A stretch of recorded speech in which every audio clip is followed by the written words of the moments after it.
Ćao svima koji gledaju moj klip. Evo pokazat ću vam kako da napravite voćni jogurt.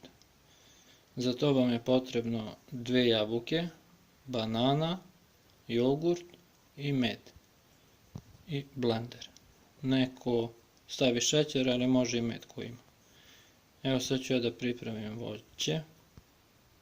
Evo sad oljuštio sam jabuke i bananu. I sad otvorim blender. Skinem to lepo ovako.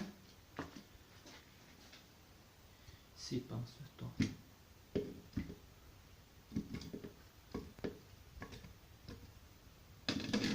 Tako. Uzmem jogurt.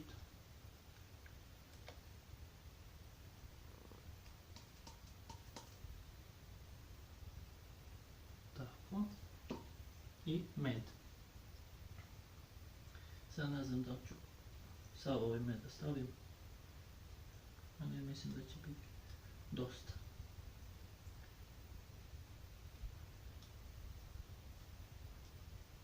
Još malo.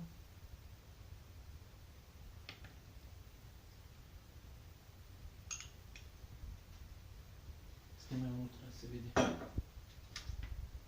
kako to izgleda. Stavim to ovdje.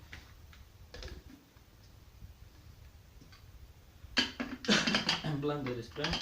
Vode ne. Vode nemojte staviti, ali onda će biti jako redko.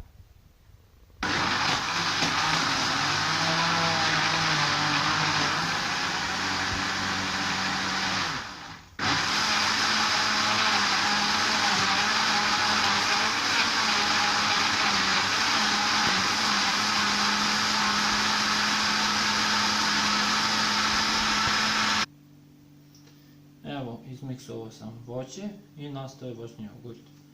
Sad ću da ga skinem, pa da probamo.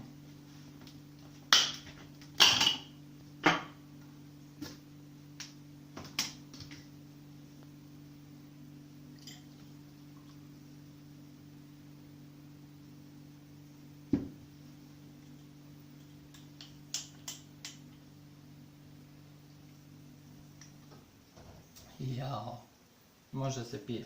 Zato ne treba voda se sipa jer bi bio još ređi. I ovako je.